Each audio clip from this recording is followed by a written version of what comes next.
Hello दोस्तों, पिछला गणित पेज नंबर 21 तक बनाए थे। आज पेज नंबर 22 से स्टार्ट करेंगे।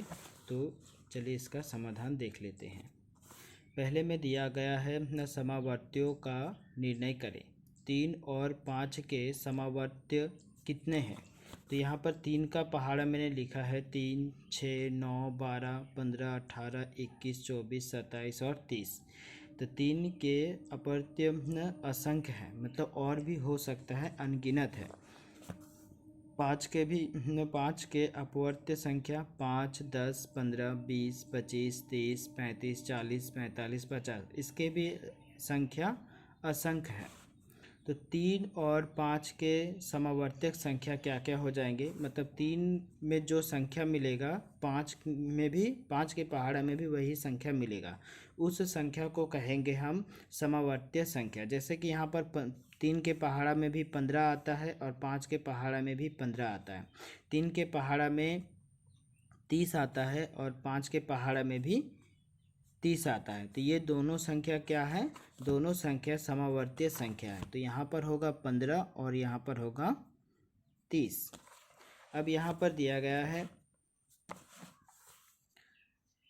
3 और 4 के दो समवर्तीय संख्या कितनी है वो लिखने के लिए बोला गया। तो यहाँ पर 3 का पहाड़ा मैंने लिख लिया था। अब यहाँ पर 4 के पहाड़ा में मैंने लिख लिया था। तो 3 का पहाड़ा में भी ये 12 आता है, 4 के पहाड़ा में भी 12 आता है। 3 के पहाड़ा में भी 24 आता है, 4 के पहाड़ा में भी 24 आता है। तो 3 और 4 के समवर्तीय संख्या कितनी होगी? 12 और 24। ठीक है, इसमें 3 के पहाड़ा लिखेंगे, इसमें 4 के पहाड़ा लिखेंगे और जो दोनों संख्या मिलेगी वो संख्या समवर्तीय संख्या कहलाएगी।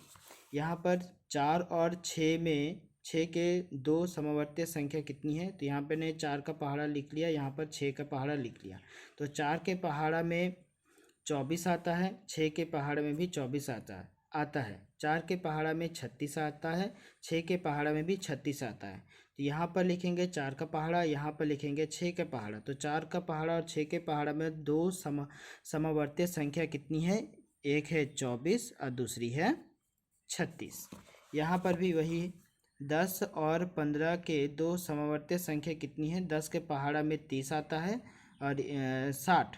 यहाँ पर भी 30, 15 के पहाड़ में भी 30 आता है और 15 के पहाड़ में भी 60 आता है।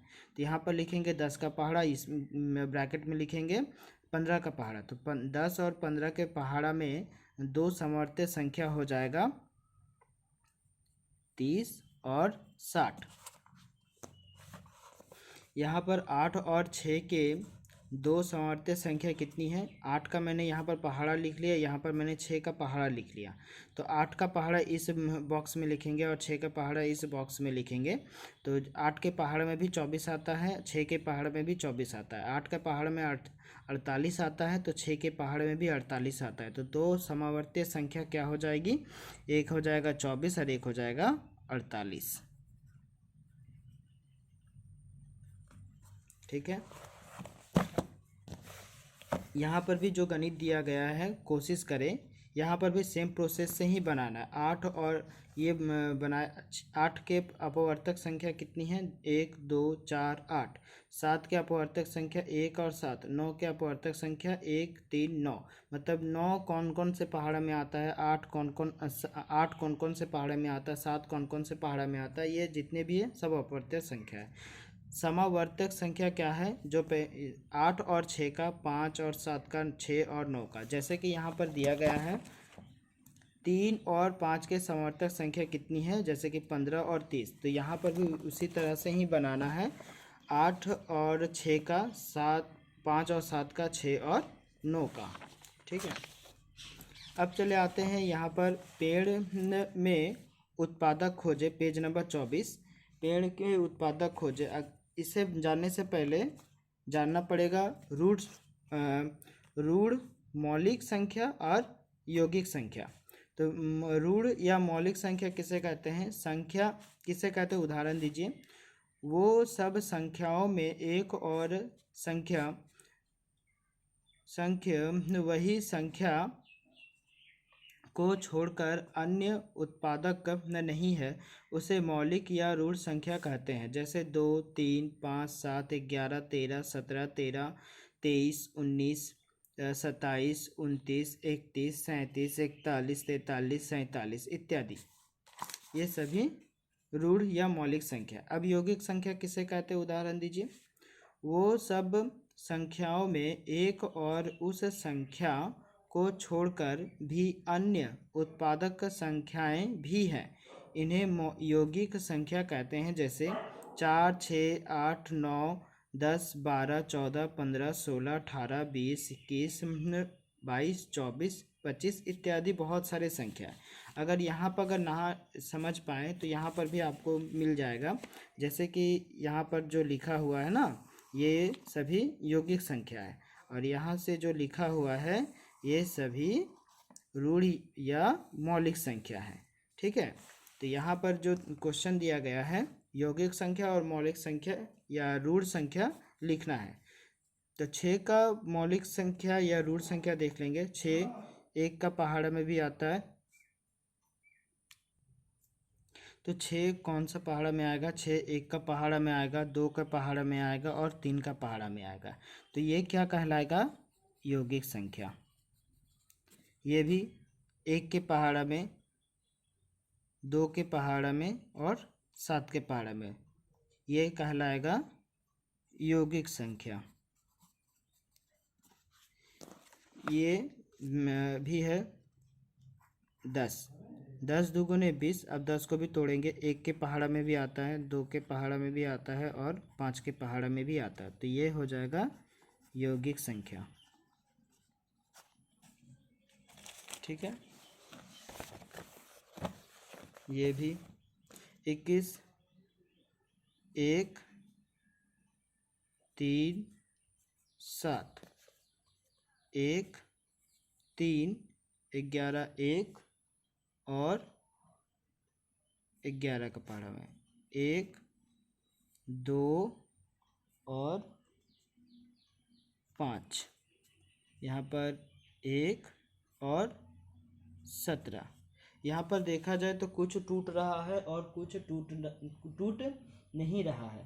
तो इस प्रकार के संख्या को हम लोग क्या कहेंगे, मौलिक संख्या। ठीक है, जैसे कि ये 17 मौलिक संख्या, 11 ये 11 मौलिक संख्या, ये भी मौलिक संख्या, ये टूट रहा है यौगिक संख्या,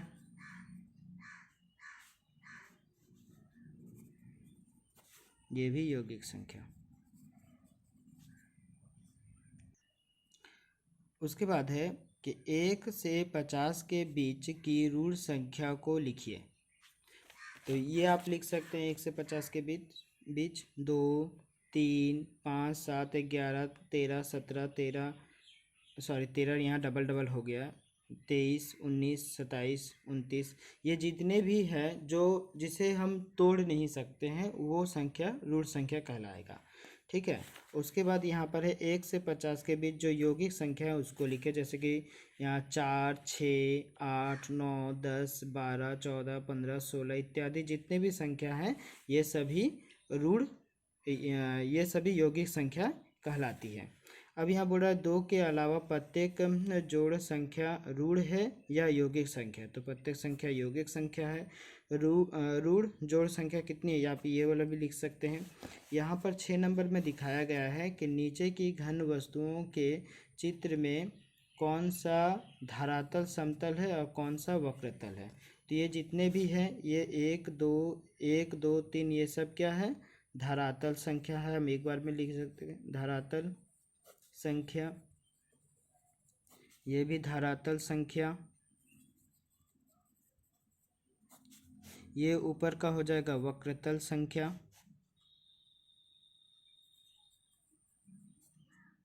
और ये हो जाएगा धरातल संख्या। ये 1 नंबर धरातल संख्या, नहीं ये वक्रतल संख्या, ये धरातल संख्या, ये वक्रतल संख्या, ये भी वक्रतल संख्या, ये धरातल संख्या, ये भी धरातल संख्या।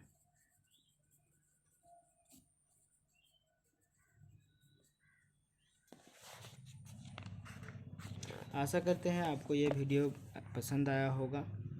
तो वीडियो को अंत तक बने रहने के लिए धन्यवाद।